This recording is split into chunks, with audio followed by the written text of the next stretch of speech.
अस्सलाम वालेकुम, मैं हूं अदील इम्तियाज़ और आप देख रहे हैं तख्तियाँ ऑनलाइन। करीम यूनानी फ़िलासफ़र्स का ये ख्याल था कि वैक्यूम खला को हमारी कुदरत रेजिस्ट करती है, उसे बनने नहीं देती। मैं आपको एक छोटा सा एक्सपेरिमेंट दिखा रहा हूँ जिसमें आप देख सकते हैं कि आपने स्ट्रॉ की एक साइड को बंद किया है और उसमें पानी मौजूद है। लेकिन सवाल यह है कि ये पानी क्या ग्रेविटी की फोर्स को ओवरकम कर रहा है? ये ज़मीन की तरफ नीचे की तरफ क्यों नहीं गिर रहा? इसी तरीके से एक और एग्जाम्पल लेते हैं जिसमें एक बहुत बड़े टैंक में किसी वजह से वैक्यूम प्रोड्यूस हुआ और वो साथ ही पिचक गया। क्या हमारी नेचर नथिंगनेस को वैक्यूम को बनने नहीं देती? क्योंकि इस टैंक को ही देखिए, इसमें वैक्यूम बना और साथ ही हमारी नेचर ने एक्ट किया और उस वैक्यूम को ख़त्म करने की कोशिश की। इस सवाल का जवाब सबसे पहले एक इटालियन फिजिसिस्ट ने दिया जिनका नाम था टॉरिसेली। उन्होंने एक मरकरी की ट्यूब ली ग्लास की, लेकिन उसमें मरकरी को फिल किया और उसे एक ओपन कंटेनर में उल्टा खड़ा कर दिया। अब आहिस्ता आहिस्ता मरकरी का लेवल नीचे गिरना शुरू हो गया, लेकिन एक लेवल पर, एक जगह पर जाकर यह लेवल कांस्टेंट हो गया। तो सबसे पहले उन्होंने एक थंब रखा और फिर इस साइड को कंटेनर में उल्टा दिया, तो हमारे पास यहां पर वैक्यूम प्रोड्यूस हो गया। लेकिन इस वैक्यूम को तो नेचर ने ओवरकम नहीं किया। ये एक्सपेरिमेंट 1643 में किया गया और टॉरिसेली ने हमें बताया कि वैक्यूम एटमॉस्फेरिक प्रेशर से आता है।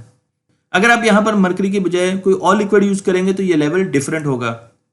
मैं आपको यहां पर बता रहा हूं कि एटमॉस्फेरिक प्रेशर यानी कि हमारी एटमॉस्फेयर में जितनी भी गैसेस हैं उनके मॉलिक्यूल्स प्रेशर एक्सर्ट करते हैं इस लिक्विड पर, और इसी वजह से जब भी कहीं वैक्यूम प्रोड्यूस होता है तो उसकी वजह यह है कि एटमॉस्फेयर वहां पर एक्ट कर रही है। अब यहां पर देखिए, जैसे वैक्यूम प्रोड्यूस हुआ तो एटमॉस्फेरिक गैसेस ने प्रेशर एक्सर्ट किया क्योंकि उनका वेट है और ये पूरा का पूरा टैंक पिचक गया। इसी तरीके से पानी इसलिए नीचे नहीं जा रहा क्योंकि बाहर एटमॉस्फेरिक एयर का प्रेशर है और वो प्रेशर ज्यादा है, इस वजह से उसने पानी को ट्रैप किया हुआ है स्ट्रॉ में।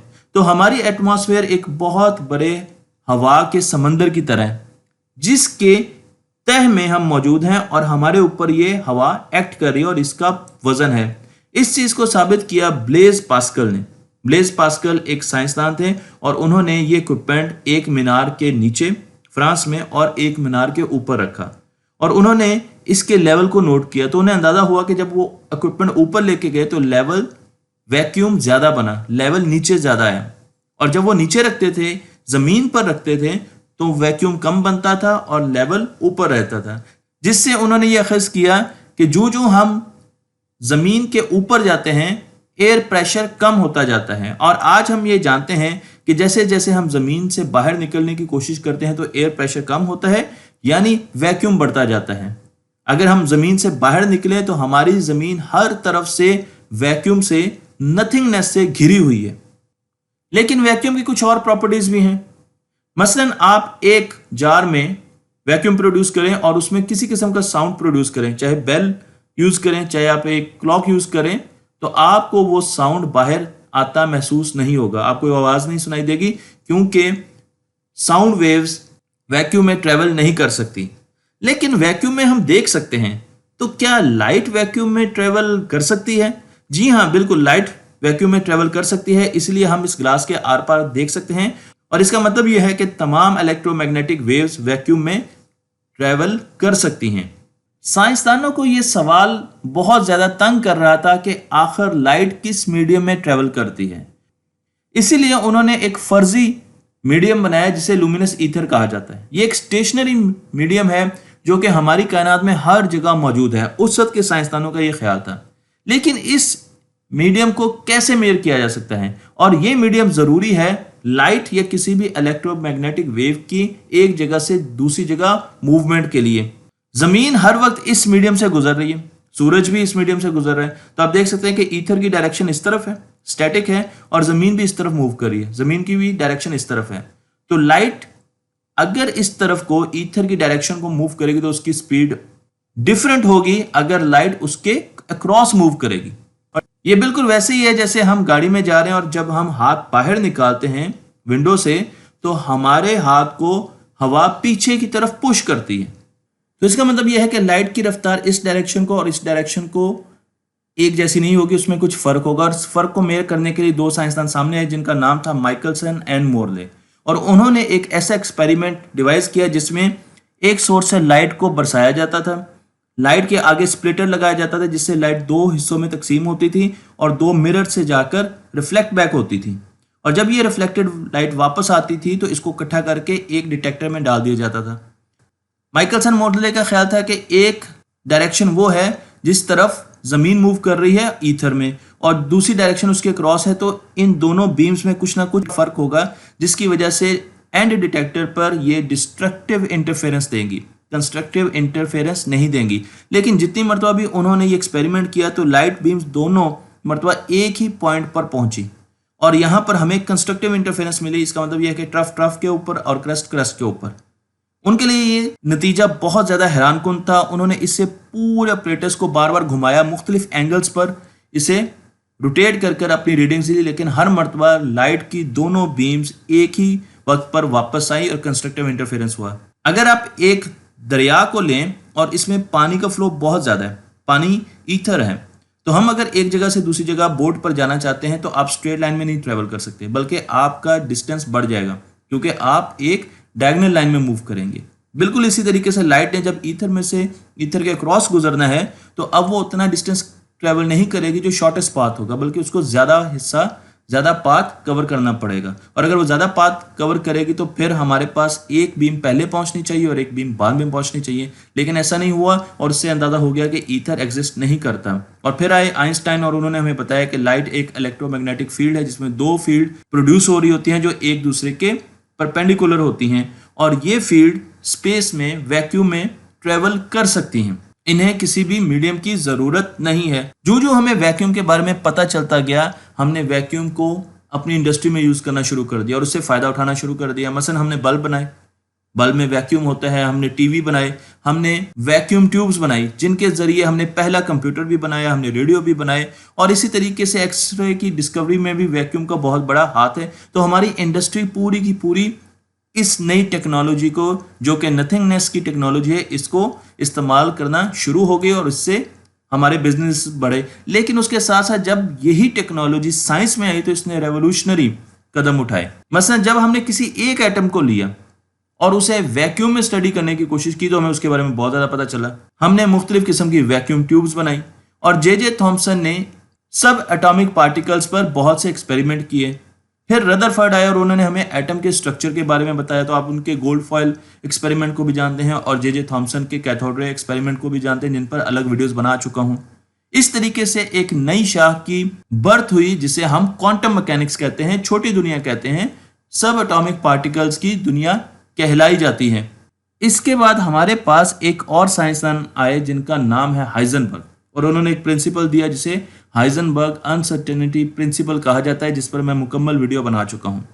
और इस प्रिंसिपल में यह बताया गया कि नेचर हमारे ऊपर बैरियर लगाती है कि हम एक हद से ज़्यादा आगे दो चीज़ों को मेजर नहीं कर सकते। मसलन हम एक इलेक्ट्रॉन की पोजीशन और उसकी मोमेंटम को मेजर करना चाहते हैं तो उसके ऊपर एक बैरियर है और उस बैरियर से आगे अनसर्टेनिटी है, चीज़ें मुबहम है, हमें पता नहीं है कि हम उससे आगे पोजीशन और मोमेंटम को एक वक्त में साइमल्टेनियसली मेजर नहीं कर सकते। इसके लिए आप मेरी वीडियो भी देख सकते हैं, लेकिन मैं आपको छोटा सा एक डेमो दे देता हूं कि हमारे पास एक इलेक्ट्रॉन है जो कि इस तरह ट्रेवल करता है और मैं उस पर एक फोटोन बीम करता हूं, शाइन करता हूं कि मैं उसकी पोजीशन को देख सकूं।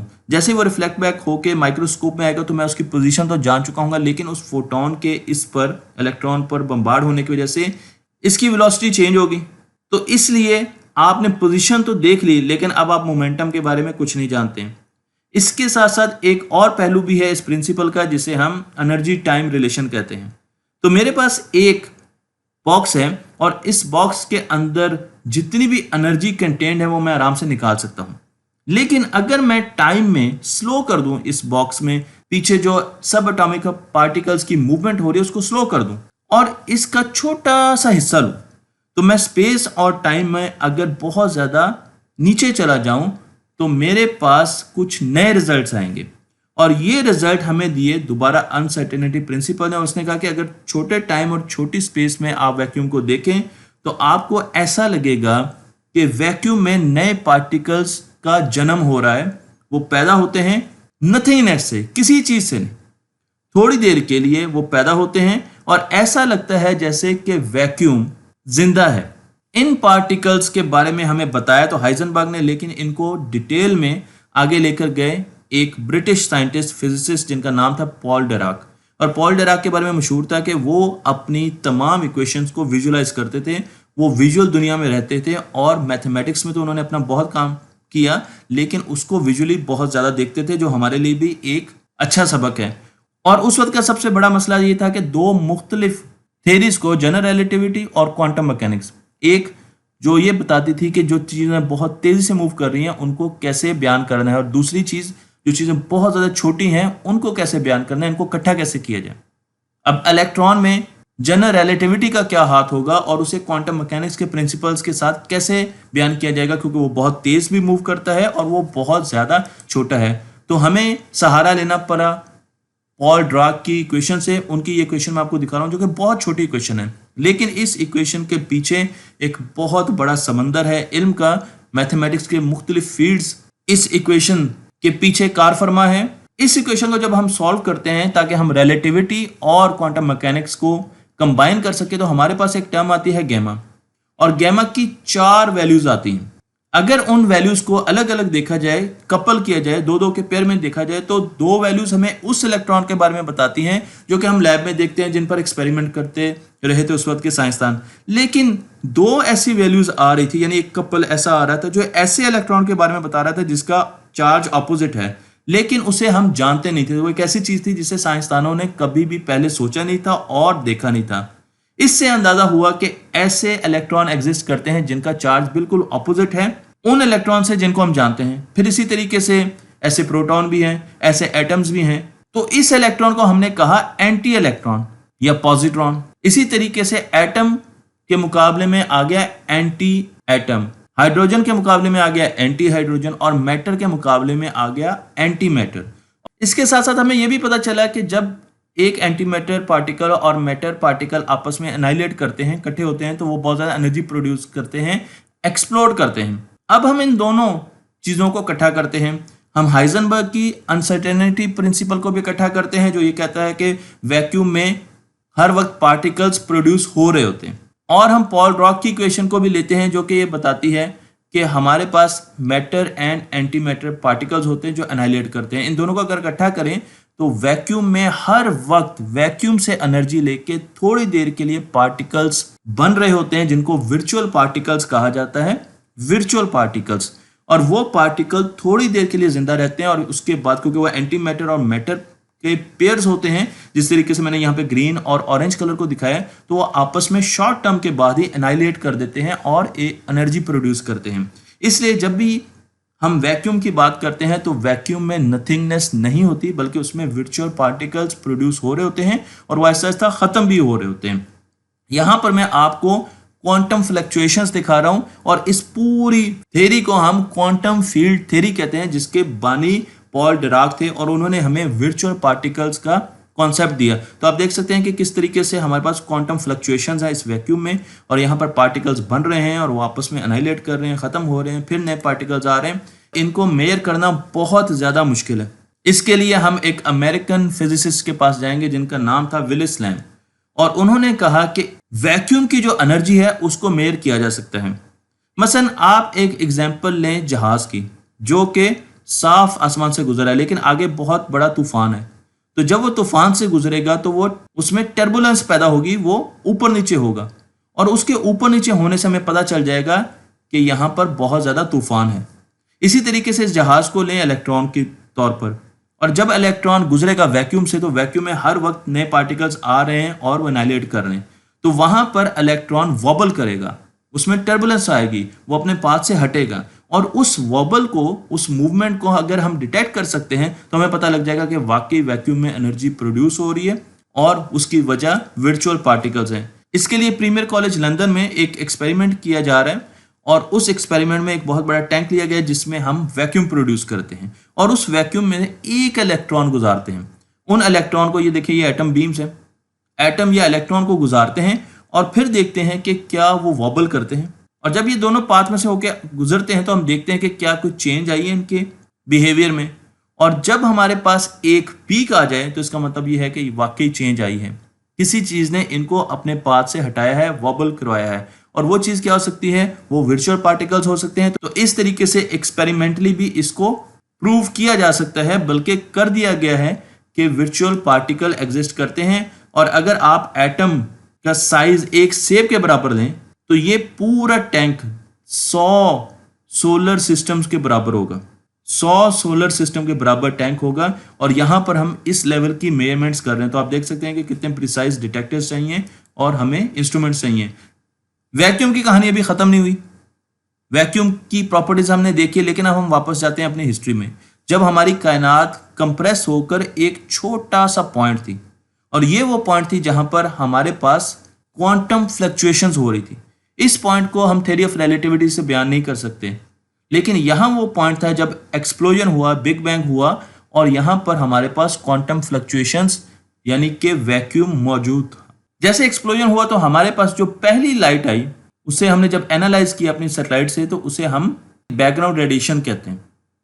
और ये वो लाइट है जिससे हमें कायनात के माजी के बारे में पता चलता है। ये बिल्कुल ऐसे ही है जैसे हम बच्चे को अर्ली स्टेजेस में देखें, तो हमें यहाँ पर मुख्तलिफ किस्म के टेम्परेचर की प्रोफाइल्स नजर आती हैं। आप देख सकते हैं कुछ जगह टेम्परेचर ज़्यादा है और कुछ जगह टेम्परेचर कम है, और उसकी वजह ये क्वांटम फ्लक्चुएशंस ही हैं। तो हमारी कायनात की आज जो साख्त है वो क्वांटम फ्लक्चुएशंस पर डिपेंड करती है, जो बिल्कुल ओरिजिन पर थी। इसी तरीके से मैटर ने मिलकर जो गैलेक्सीज बनाई, उसकी जो डिस्ट्रीब्यूशन है वो भी उस वक्त की क्वांटम फ्लक्चुएशंस पर डिपेंड करती हैं जब वक्त का आगाज हो रहा था। तो अब आपको अंदाजा हुआ कि वैक्यूम से हमारी कायनात के स्ट्रक्चर का कितना गहरा ताल्लुक है। लेकिन साथ साथ आपको यह भी बता दूं कि जब ये बिग बैंग एक्सप्लोजन हुआ, उस वक्त मैटर और एंटी मैटर दोनों पार्टिकल्स प्रोड्यूस हुए थे। शुरू में हमारे पास मैटर और एंटी मैटर दोनों पार्टिकल प्रोड्यूस हुए, लेकिन साइंसदानों का यह ख्याल है कि क्योंकि आज की दुनिया में हमें हर जगह पर मैटर नजर आ रहा है, तो 1 बिलियन एंटी मैटर पार्टिकल जब प्रोड्यूस हुए तो मैटर के पार्टिकल्स 1 बिलियन एंड 1 यानी एक ज्यादा प्रोड्यूस हुए। 1 बिलियन पार्टिकल्स आपस में एनाइलेट किए और एक्सप्लोजन हुए। एक मैटर का पार्टिकल हर 1 बिलियन के बाद बच गया, और उससे आज हम अपनी कायनात को देखते हैं, हम अपने यूनिवर्स को देखते हैं, हम गैलेक्सीज को देखते हैं। तो ये वो तमाम मैटर जो हमें अपनी गैलेक्सी में नजर आता है, हमें अपने यूनिवर्स में नजर आता है, हमें अपनी जमीन पर नजर आता है, ये वो मैटर का पार्टिकल है जो कि एनाइलेट होने से बच गया। तो अब आप देख सकते हैं कि वैक्यूम की कितनी ज्यादा अहमियत है हमारी जिंदगी में और हमारी यूनिवर्स की तारीख में। तो मुझे उम्मीद है कि आपको ये वीडियो पसंद आई होगी। तख्ती ऑनलाइन को लाइक कीजिए, शेयर कीजिए और इस इल्म को दूसरों तक पहुंचा दीजिए।